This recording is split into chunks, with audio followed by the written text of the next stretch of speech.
Throughout the 1960s, the fire of the Saturn V rockets on the Apollo missions ignited the imagination of the entire world.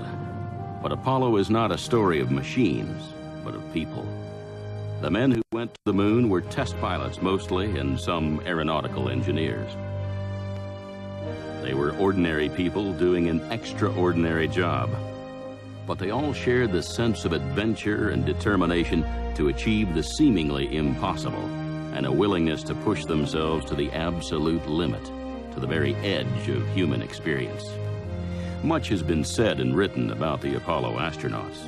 They remain a unique breed, a handful of heroes with a special place in the history of the last millennium. After more than 30 years of space exploration, only 12 men have set foot on another planet. This, in their own words, is their story.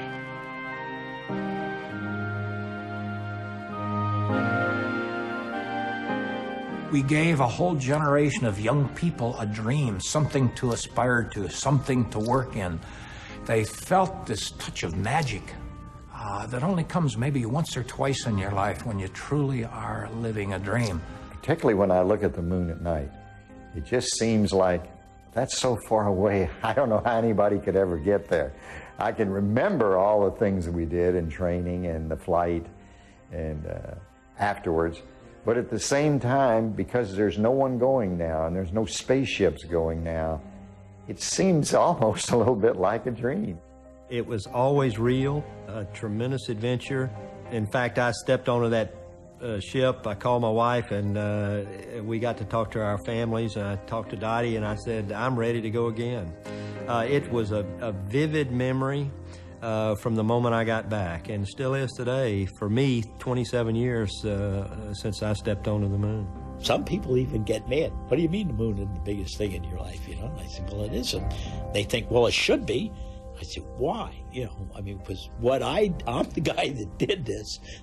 Being exposed to the opportunity to go to the moon is a tremendous impact on a person's life.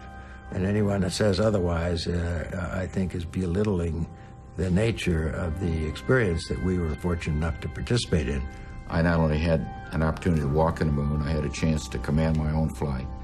And then as fate would have it, that flight was the last flight, and I was the last man to have walked on the surface of the moon. I couldn't have anticipated it. I couldn't have predicted it. I couldn't have asked for it. But, you know, I've got to be the luckiest human being in the world.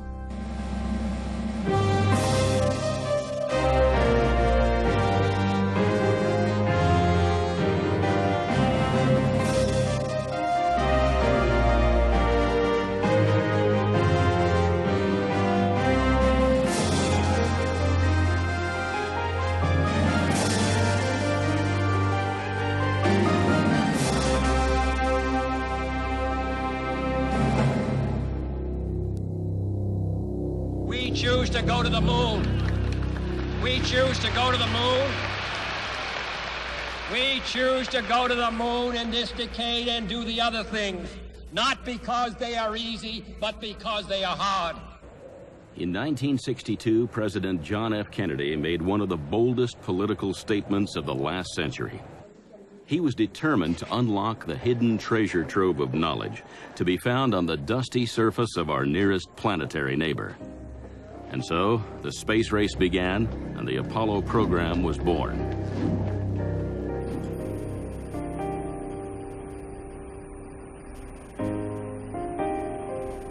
But later that year, America watched in horror as Russia launched the first man into space, Yuri Gagarin.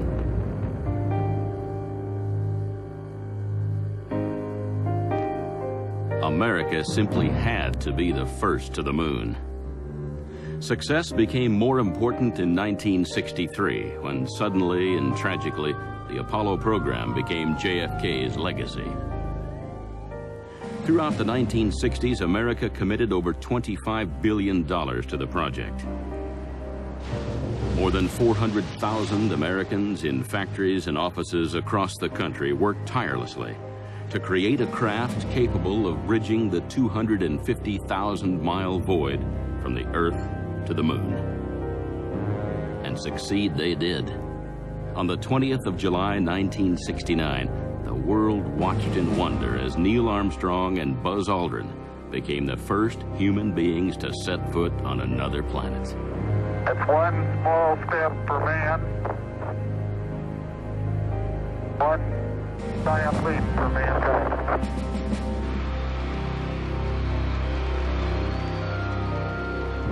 Over the next 3.5 years, 10 more astronauts would walk on the moon, eventually spending up to 3 days on the surface, exploring the lunar valleys and mountains. There is orange soil. I'll hold it till I see it. I've stirred it up with my feet. Hey, it is! I can see it from here. It's orange. The entire program was one of the greatest human endeavors in the history of mankind. But it wasn't just a human endeavor of a few guys who had the chance to walk in space or call the moon their home. It was a human endeavor of the thousands and thousands of people who were committed to do something that most people thought couldn't be done. I mean, when Kennedy said we're going to go to the moon, there were a lot of people around who just thought it wasn't possible. And these people reached down deep, if you will, in their gut and reached out further, and it was their endeavor and their effort and their commitment that allowed us to go to the moon. In 1967, preparations were well underway on the Apollo program. The scientists labored long and hard on how to land a manned craft on the moon. Despite their best efforts, the specter of disaster was never far away. Pete, go ahead. That's gone. And away we head. That's gone. An astronaut corps had been chosen for the mission, and they were being put through a tortuous regime of physical and mental tests designed to push them to the limit of human endurance. They had to be tougher, fitter, and smarter than any pilot in history. Now all of a sudden you realize, you look around, I am one of these guys. I'm walking the halls with Alan Shepard and John Glenn and Deke Slayton. I'm expected to compete at a higher level. But of course, then we're all competing with each other for seats. And the competition was keen. I've been a naval aviator flying off an aircraft carrier. I think I understand what competition is all about. Never has it reached the levels it did in the space program. We knew that there were only a limited number of us were going to get to go to the moon, but that sense of I'm going to beat him out and I'm going to do what I can to ruin his chances wasn't there.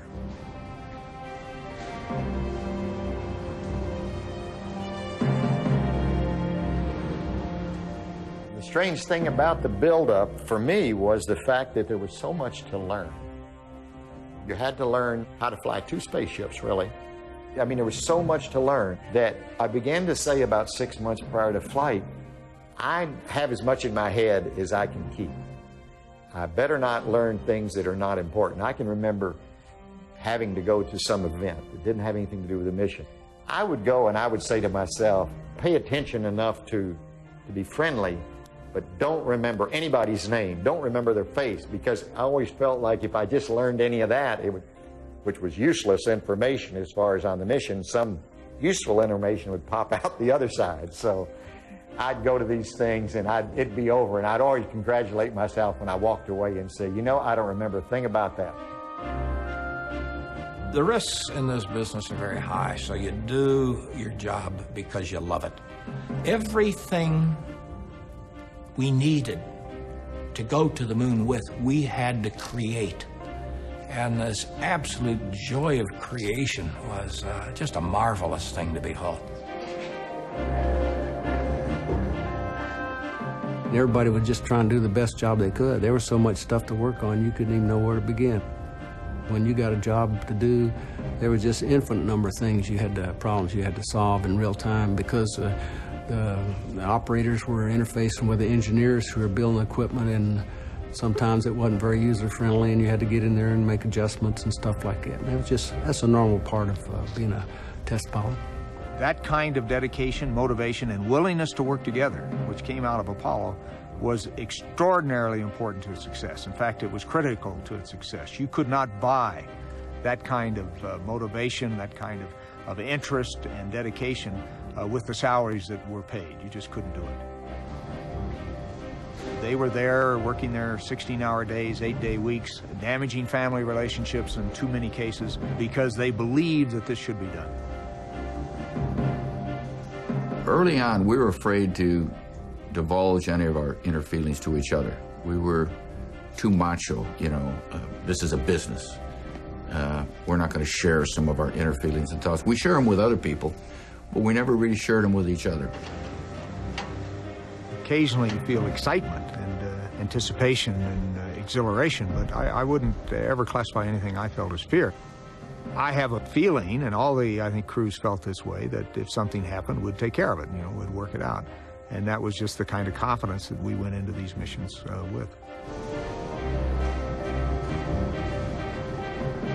We all had a healthy respect for what we were doing, and anybody tell you he wasn't excited is not telling you the truth, I don't think.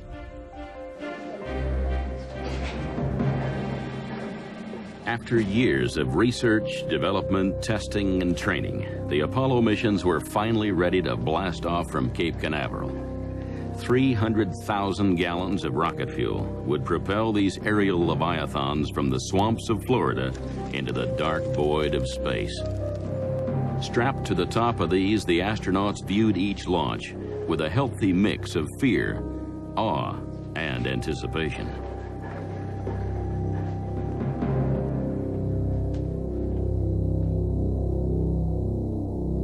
I personally thought that the chance of total mission failure and fatality was about 1 in 3, that the chance of not being killed but not making it around the moon as advertised was another 1 in 3, and the chances of a completely successful mission was 1 in 3.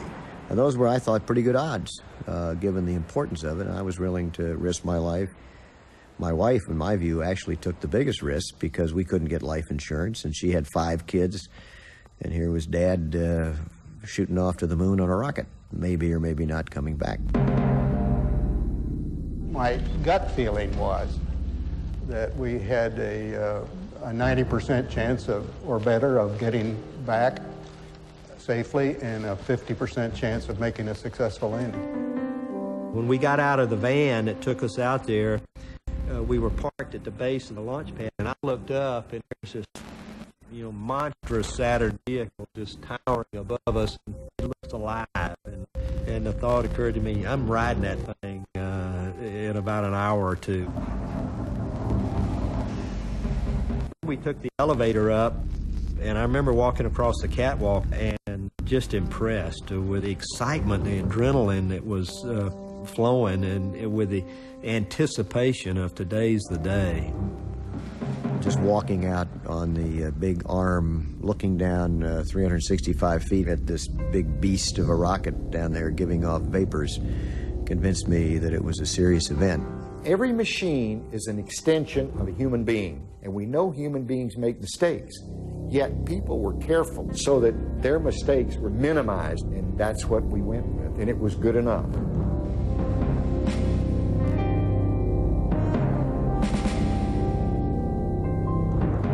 Everybody has a totally different attitude around you. The crew support people are just acting differently. Although it still seems to be part of the training to a great degree, it is starting to look very different.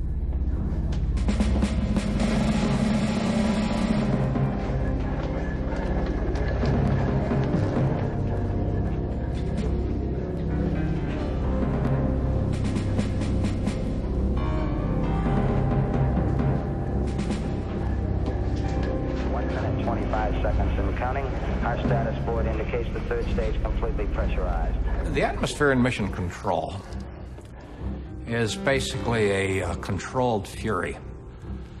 These were young people standing on the edge of a diving board, ready to go in. Our average age at the time of the lunar landings was 26 years old. These people know that in the next few seconds they might have to be making a decision which is going to alter history.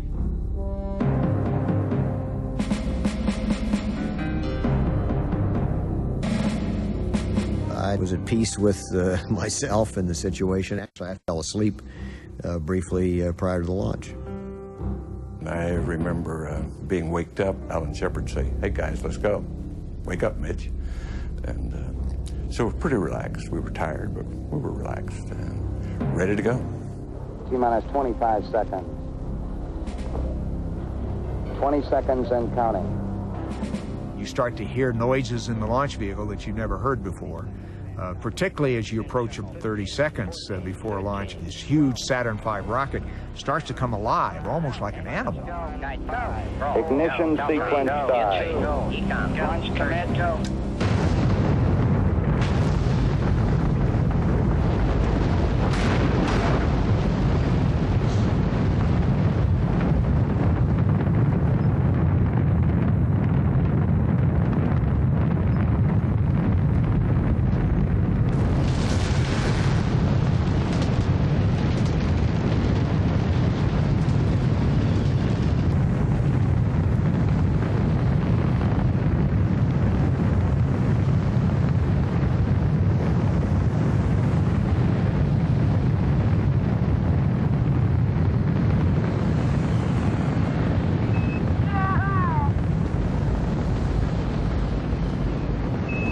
Pitch and a roll program, and this baby is really going.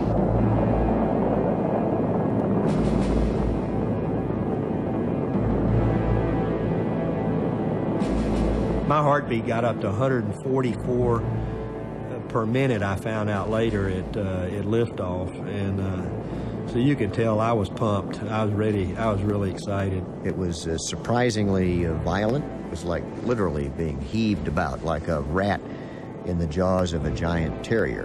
And I said to myself, well, here's the first thing that's happened and we didn't simulate it. How many other things are going to happen that we hadn't simulated? I understand it was a spectacular launch. I wish I could have seen it, but I'm glad I didn't.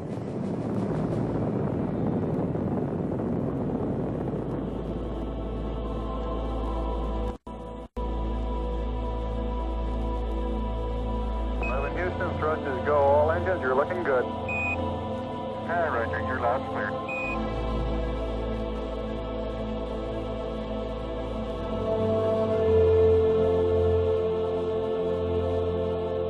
When you head out to the moon, when you accelerate to 17,000 miles an hour and you look back over your shoulder and you see that horizon, which is slightly curved in Earth orbit, curve around upon itself and form something that is very strange and yet very familiar, and realize that you're not flying around anything. You're looking across oceans and you're watching a world turn on an axis you can't see, a world that grows smaller very, very quickly at first until you get to the point where you can literally cover up your identity with nothing bigger than your thumb. You can blot out your whole existence with something the size of the palm of your hand.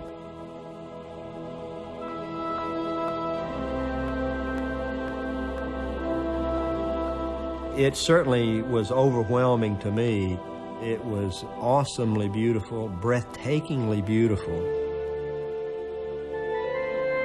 We could see the Arctic Circle down across North America, Mexico, Central America. That was the land we saw, and that jewel of Earth was just hung in the blackness of space. When we see ourselves in this bigger perspective, when we see ourselves from the cosmic point of view, call it the ET point of view, call it the God point of view, a shift takes place in your perception, and you start to think quite differently.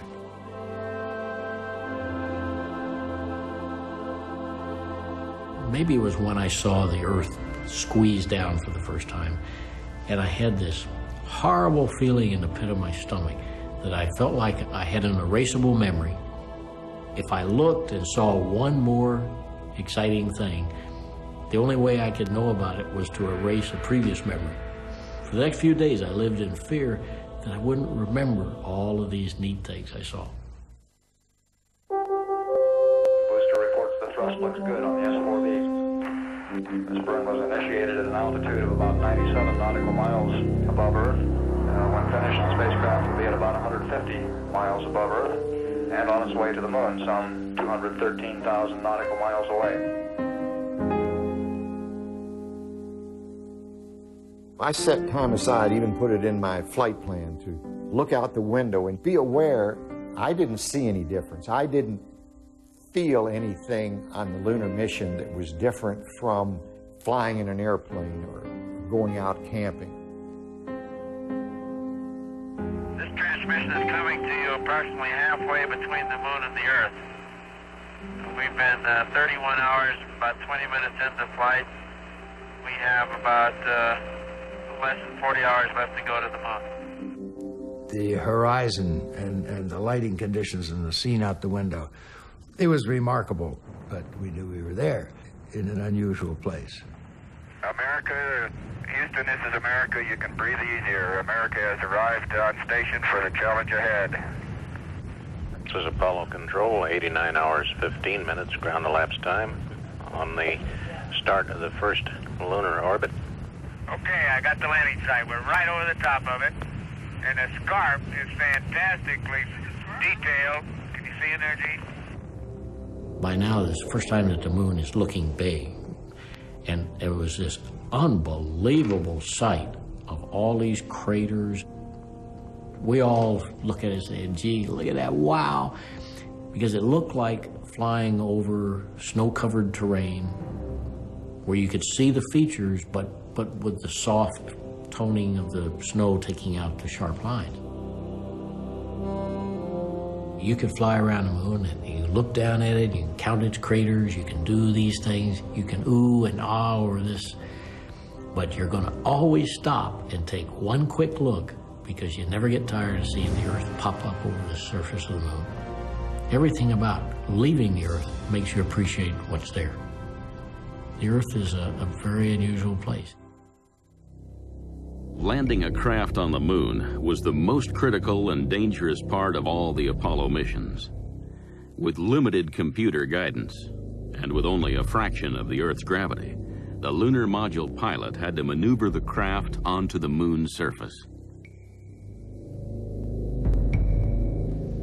As we were approaching the time to start the descent to the moon, I gave my controllers a few-minute break to go out and relax a bit, go to the restroom, maybe grab a cup of coffee.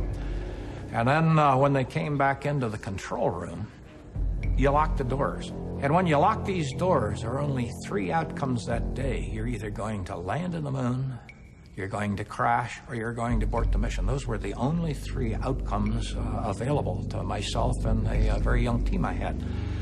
So I felt I had to give them a few words. I had to tell them what I was feeling because I know their guts must have been boiling inside. And this was a very private conversation. It was on a loop that only the controllers in this room here could hear. This sort of gave me the opportunity to say, I trust you, I love you, you're a great team, and I think we got the right stuff to put a man on the moon this day. And then I said, okay, gang, let's go do it. Okay, all flight controllers, go for landing. Retro. Go. Fido. Go. Guidance. Go. Control. Go. Telcom. Go. GNC. Go. Ecom. Go. Surgeon. Go. Capcom, we're go for landing. You're go for landing, over. Get going. We is down among us, Charlie. Roger, I hear you weaving your way up the freeway. I think the final descent to the lunar surface was the highlight of the flight. It was very challenging, a lot of unknowns, and it was, for a pilot, a wonderful experience. Flying that spacecraft down to the surface of the moon was as challenging a flying as I've ever had, compared only to perhaps a night carrier landing aboard an aircraft carrier. It's dynamic, it's noisy, you got an engine firing right underneath you, and then when you do decide where you're going to land and the dust clears and you shut the engine down and you land. Down at 2. Feels good. 20 feet. Going down at 2. 10 feet. 10 feet. Contact. Stop, push. Engine stop. Okay, Houston, the Challenger has landed. Quiet.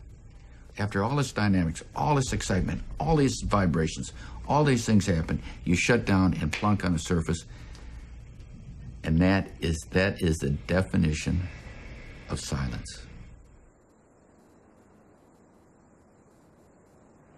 Roger, Challenger, that's super. Houston, you can tell America that Challenger is a Taurus Littrow. After landing, we had hours to stand there a mere 15 feet above the surface and look at pretty much everything out the front windows. We had a sense of the gravity, the character of the environment there. So long before we actually got out on the surface, we already had pretty good appreciation for what the moon was like.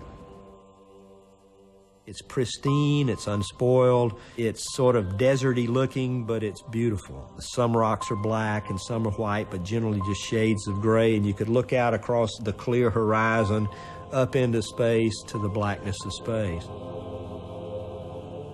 I look at the pictures today and I tell people how overwhelming this valley was, how surrounded we were by these mountains. And I know what I saw and I know what I felt, but when I look at the pictures, it's hard to relate that to people because they don't look that big. If you could put a little house or a little tree or a little something up there, then you'd say, wow, look at that house on the top of that mountain, isn't it small? But it wasn't there. We didn't have that perspective to work with. This is Houston, loud and clear. Radio check and verified TV circuit breaker in. And we're getting a picture on the TV. Got a good picture. Nothing could prepare you for stepping out on the surface. You could go to the bottom of the deepest ocean or climb to the top of the highest mountain on Earth, but you're still on Earth. When you step foot on the surface of the moon, you've got to realize, you've got to accept, and this is a difficult thing, that this is no longer Earth, and that this is something different. As I stepped onto the moon the very first time, I actually felt right at home. And yet it was also, on the other hand, a very solemn moment in a way, because you're standing there and the thought hits you, I'm standing on the moon. When you stand on the surface of the moon, you're quite aware that there is no air. There's a very bright, definitive nature of everything you're looking at. The surface clearly arcs away from you. You can see that you're on a sphere. Your feet form a frame that if your center of mass exceeds that on one side or the other, you're going to start to fall over. Here on Earth, you have to do something quickly to catch your balance. On the moon, you just sort of push off, and the behavior of movement on the moon is like slow motion.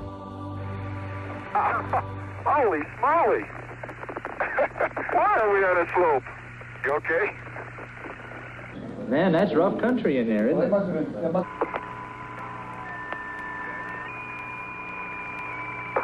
No, dadgummit.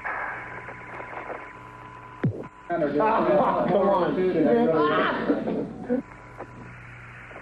1/6 gravity is delightful. You can jump flat-footed on the surface of the moon with a 100-pound sack of earth rocks in there. You can jump 2 meters flat-footed. You in the pressure suit weigh 360 pounds on Earth. You could barely move, and on the moon, it's just delightful. The feeling I had was the one I had as a little boy. And my mother would put on my long-handle underwear, then she would put on a sweater, and then a snowsuit, and then gloves and mittens and a hat and the earmuffs, and I'd step out in the cold. This bundled up feeling was safe, and it felt good. I felt good running along the moon, and I would say, boy, this is the moon. I'd look up. That's the Earth. It was hard for me to believe that after all these years, I was really on the moon, and that really was everybody else up there on the Earth. And don't forget one in the command module. I would give anything to have landed on the moon. But I would give just about as much for the privilege of flying solo. And the guys that went down there on the ground don't know how exhilarating that was.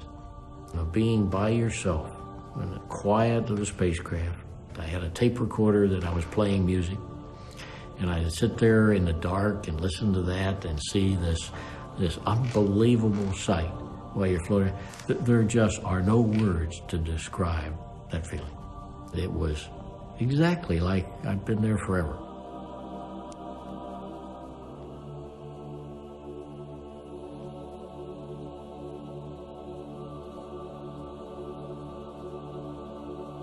Come around there, there's a rock in the near field on this rim, so we'd like you to pick it up as a grab sample.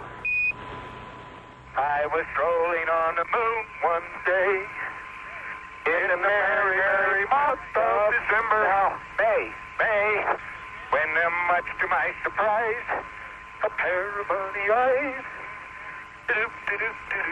Oh, is this a neat way to travel? Isn't it great? I hadn't really thought about enjoying myself. I had thought mostly about being ready to go and being prepared to do the best job I could. And it really was a bit of a surprise, I think, in retrospect at least, that Gene Cernan and I seem to be having such a great time. I didn't go up there with the idea that, oh, I'm going to do this or have fun or sing songs. We sing songs on the moon. These things came naturally, and that was a surprise to me. You're pretty agile there, Twinkle Toes. I'm going out for the ballet when I get back. You learn another line of work up here. We were just the tip of the arrow. We were just the fortunate, the lucky ones.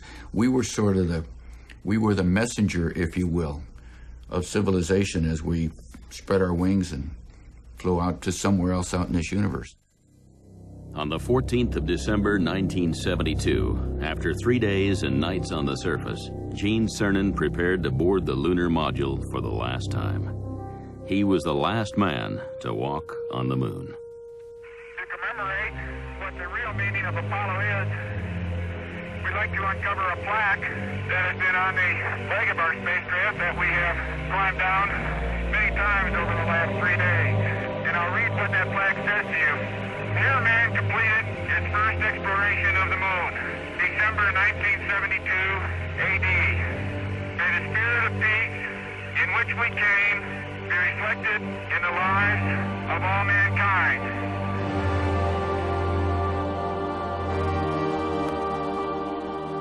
I know it happened. I know how I felt when I started crawling up the ladder and I looked over my shoulder both at the earth and the mountains surrounding our valley and at my last footprints on the surface. And yet, at times then, it seemed unreal. It seemed almost like a dream. And surely today, I wonder sometimes if it really happened, if I was really there. 5, 4, 3, 2, 1. Ignition. Give us, O God, the vision which can see thy love in the world in spite of human failure. Give us the faith to trust the goodness in spite of our ignorance and weakness. Give us the knowledge that we may continue to pray with understanding hearts. And show us what each one of us can do to set forward the coming of the day of universal peace. Amen. Man, that Challenger's a beautiful vehicle. You betcha. Houston, America has found some fair winds and following seas, and we're on our way home. Upon leaving the moon, there was a nostalgia, looking at it as we left it, and saying goodbye, and recognized we wouldn't come back. Leaving the moon, we're coming home, and the only thing left to do is to do this little EVA. You open the hatch and you go outside. And I looked out there, and there was not a star in sight. There was nothing. It was the most amazing picture. There's nothing here but this silver color on the side of the service module, a handrail, and nothing else.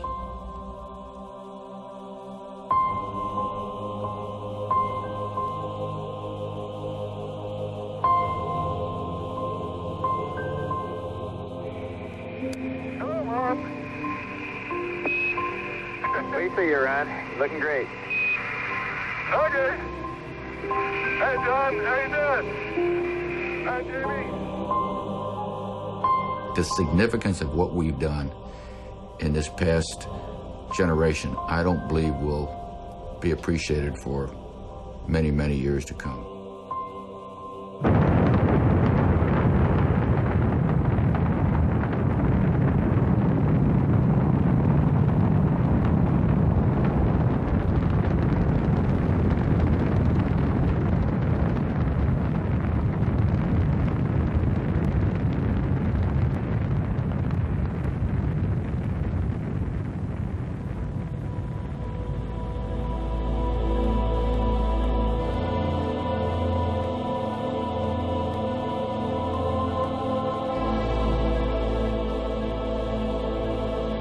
You come home perhaps wanting to be an idealist because you see the world truly without any borders, without any fighting, without any strife.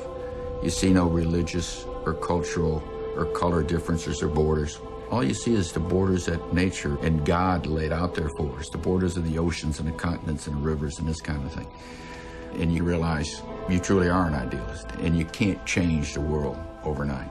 And maybe not many of us try, because you come home to the practicality of life, as unfortunate as it is sometimes. But if you could take every human being and stand them there and look back at the earth, I think they would all come back. Each and every one of them would come back with a different understanding of who they are and what we are as a sailing ship that is moving through the blackness of the universe of space. Some people said they came back changed, and other people say they didn't. I kind of agree with Stu Russo. I think going to the moon wouldn't change anybody. I think people that went there are just the way they were when they came back. Everybody came back just more like I knew them when we were just around each other. So I think maybe success doesn't change you, because I call that success in the realm we were in. Success doesn't change you as much as it reveals you. If there was one basic thing that I believe I observed in all of us, is that we had our philosophies, our beliefs, spiritual or otherwise, reinforced by the Apollo experience. Well, it was wow. It was a wow time. But my colleagues eventually came around to saying that we had a major new set of things to think about. There really was a powerful impact. To me, it wasn't a spiritual experience, nor was it a philosophical experience. It was an adventure. Those were two great spacecraft I strapped into as a pilot. When I got back, I would have strapped into another one the next day. It was that much fun. I like to think I'm unchanged. I like to think I'm the same person I was before I went to the moon. And indeed, I believe I am. And yet, I know that I'm one of only 12 human beings in the entire history of mankind that literally walked on the moon.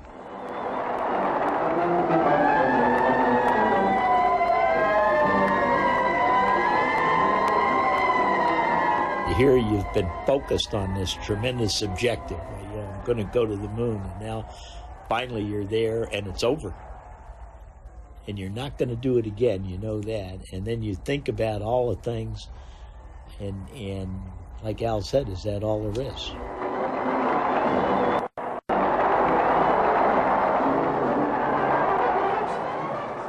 The Apollo mission was officially disbanded in 1974. Just 12 men had walked on the moon's surface. The astronauts, along with thousands of technicians, engineers, and scientists, now had to find a new life and come to terms with the enormity of their experience. I believe it was a very difficult transition for virtually everybody in the program. We had been to the moon. We had lived basically a dream that had been given us 9 years earlier.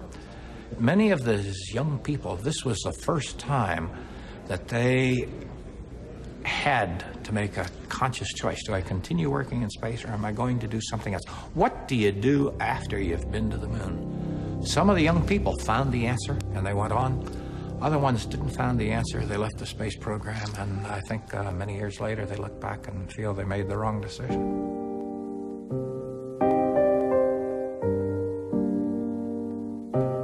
I was sort of charged up for about another 6-8 months until Apollo was over.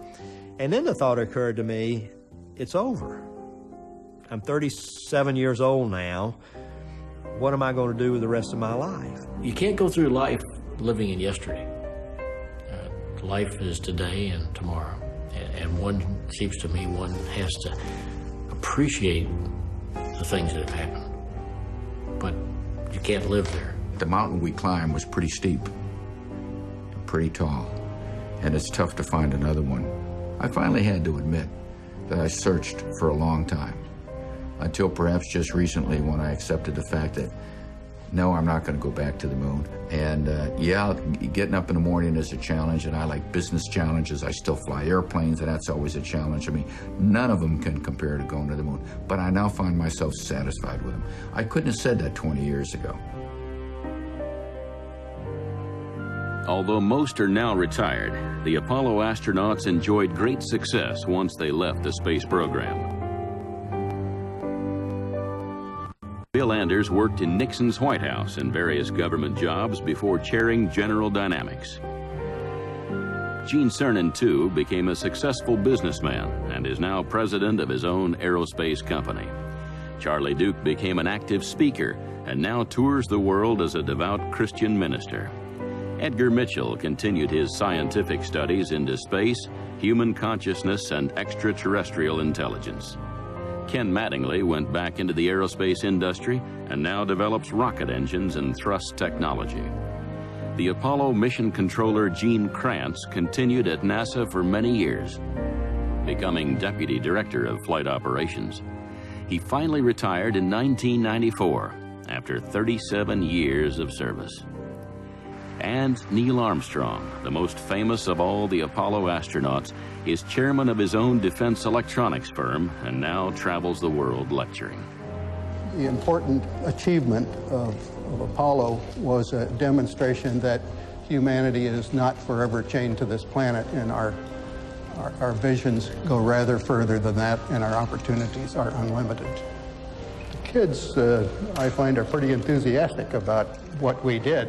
The regret on our side is that they used to, some years ago, they used to say, we were reading about you in science class, and now, then it was, we were reading about you in history class, and now I think it's early American history. We went for a political objective, which was as gutsy as the mission itself. I don't think most of us recognized it then, but we do now. And so, if it had not been for that political outpouring, Apollo couldn't have happened. Being exposed to the opportunity to go to the moon is a tremendous impact on a person's life. It's a great privilege, great honor, great responsibility to have been given. And I think I need to thank the rest of the world for having been given that. It was a great 12 years. I mean, the whole thing was fun as far as I'm concerned, from the day I walked in the door until I splashed down on Skylab. And I just hope that I live long enough right now to get another ride again, probably on my own vehicle.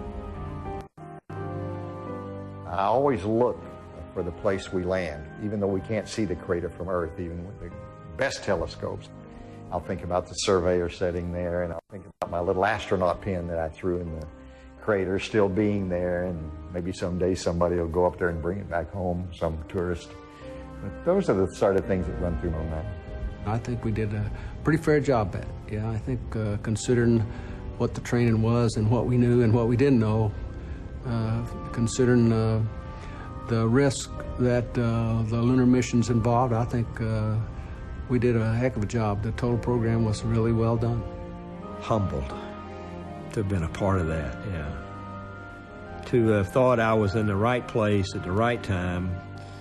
A little kid growing up in South Carolina who never thought you'd, get out of Lancaster, to have participated in such a great adventure is rewarding yet humbling, and I'm very thankful I had opportunity.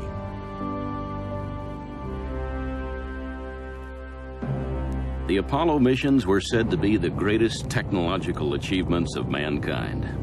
As the Saturn V rockets lit up our skies, the late 60s and early 70s were a unique time in our history. The feat of sending 6 manned missions onto the surface of the moon, some 250,000 miles from the Earth, was all the more amazing when you consider the technological limitations of the day. The Apollo craft had roughly the same computer capacity as a pocket calculator. It was a voyage of inspiration undertaken by a determined group of men willing to risk their lives.